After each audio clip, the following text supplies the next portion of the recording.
Saudari-saudaraku yang terkasih, berjumpa kembali bersama saya Inspirasiku di Antara. Renungan Harian Sabtu 25 Januari. Hari ini kita bersama seluruh gereja Katolik Pesta Pertobatan Santo Paulus Rasul. Semoga kita bersama keluarga dan komunitas kita selalu dalam keadaan baik, sehat, dan tetap bersemangat. Marilah kita mengawali renungan kita hari ini dengan tanda kemenangan Kristus. Dalam nama Bapa dan Putra dan Roh Kudus. Amin. Allah Bapa yang Maha Kuasa, kami bersyukur kepadamu karena Engkau telah mengajar segala bangsa dengan pewartaan Santo Paulus Rasul. Semoga kami yang hari ini merayakan pertobatannya makin mendekati Engkau seturut teladannya dan menjadi saksi kebenaran-Mu bagi dunia. Dengan pengantaraan Yesus Kristus Putra-Mu Tuhan kami, yang bersama dengan Dikau dalam persatuan Roh Kudus, hidup dan berkuasa Allah sepanjang segala masa. Amin.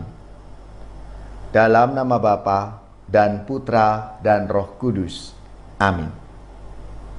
Inspirasi kita hari ini dari Injil Suci menurut Markus bab 16 ayat 15 sampai 18. Marilah kita siapkan kitab suci kita masing-masing.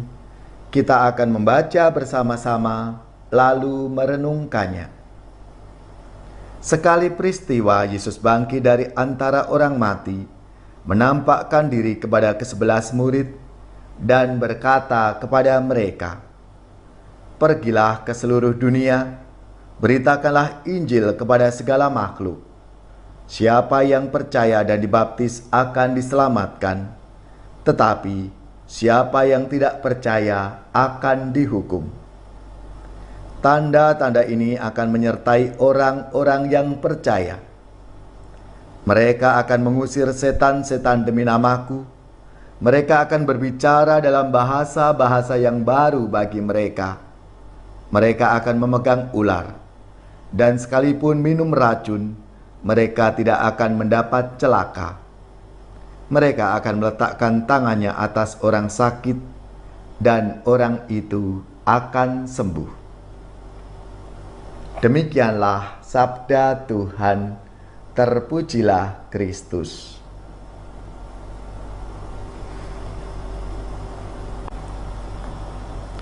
Saudari-saudaraku yang terkasih, selamat dan profisiat untuk saudara-saudara, gereja, paroki, dan lembaga-lembaga yang hari ini 25 Januari Pesta Rasul Paulus. Semoga semangat dan teladan hidupnya memberi inspirasi dalam hidup dan karya pelayanan kita semua. Setiap orang pasti punya pengalaman rohani, yaitu ketika ia merasakan kehadiran Tuhan dalam hidupnya. Rasul Paulus merasakan pengalaman kehadiran Tuhan itu ketika ia dalam perjalanan ke Damsyik. Pada awalnya, Paulus merasa dirinya adalah orang yang paling hebat, yang paling penting, yang paling pandai. Ia merasa sungguh dibutuhkan oleh orang lain. Ia merasa di atas semua orang. Akan tetapi, perjumpaan dengan Tuhan menjadi titik awal perubahan hidupnya. Rasul Paulus mendapatkan teguran dari Tuhan. Teguran keras bertujuan untuk melembutkan hatinya. Tuhan mengubah hidupnya dengan cara yang tidak diduga sebelumnya. Paulus diajak merenungkan tujuan hidup yang sebenarnya, yaitu menjadi pewarta kabar baik kerahiman dan belas kasih Tuhan. Dalam sabda Tuhan hari ini, Yesus mengatakan di hadapan para murid-Nya, "Pergilah ke seluruh dunia, beritakanlah Injil kepada segala makhluk." Tuhan memanggil kita dalam cara hidup kita, bekerja, dan berelasi dengan orang lain. Kita hidup di dunia dengan tujuan mewartakan kebaikan Tuhan yang terjadi dalam hidup kita. Cara Tuhan bertindak seringkali tidak seperti yang kita bayangkan, yang kita harapkan. Tuhan punya jalan sendiri yang tidak selalu kita pahami. Tuhan menyapa manusia dengan beraneka cara. Ia bisa bertindak dengan keras sekaligus lembut. Saudari-saudaraku yang terkasih, kita diminta untuk peka, melihat pengalaman kehadiran Tuhan, sekaligus merefleksikan tujuan hidup kita yang sesungguhnya. Marilah, saudari-saudaraku yang terkasih, kita mohon rahmat Tuhan, supaya dalam kehidupan kita sehari-hari, kita sungguh menyadari kehadiran Tuhan, penyertaan Tuhan dalam hidup kita. Dan kita dipanggil untuk mewartakan kabar sukacita, kabar baik, dan belas kasih Tuhan itu dalam hidup kita masing-masing. Ya Allah, buatlah hati kami peka akan pengalaman yang sudah Engkau berikan pada diri kami. Mampukanlah kami untuk menerima pengalaman rahmat, dan biarlah hati kami terbuka untuk melihat karya agung-Mu dalam hidup ini.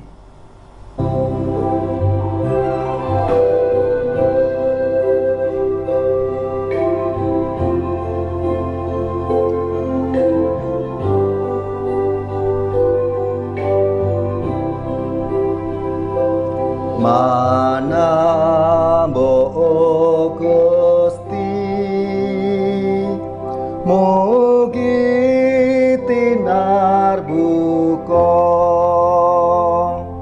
amre pro abdi, saged nampi sabda suci winedarno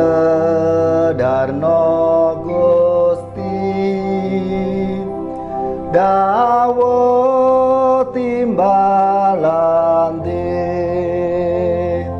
supados jiwamu tansah nderek patuko.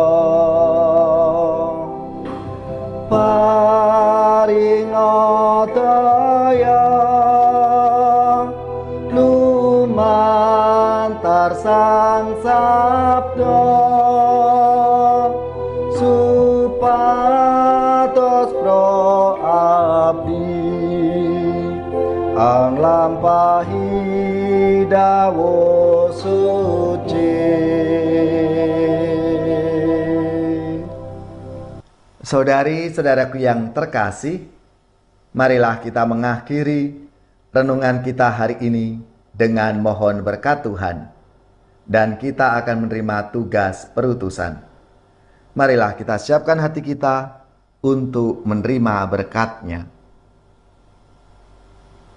Semoga saudari-saudara sekalian, keluarga-keluarga dan komunitas kita, orang-orang yang kita doakan, mereka yang sakit, yang menderita, seluruh tugas, belajar, pekerjaan, usaha serta karya pelayanan kita dibimbing, dilindungi dan diberkati oleh Allah yang Maha Kuasa, Bapa dan Putra dan Roh Kudus.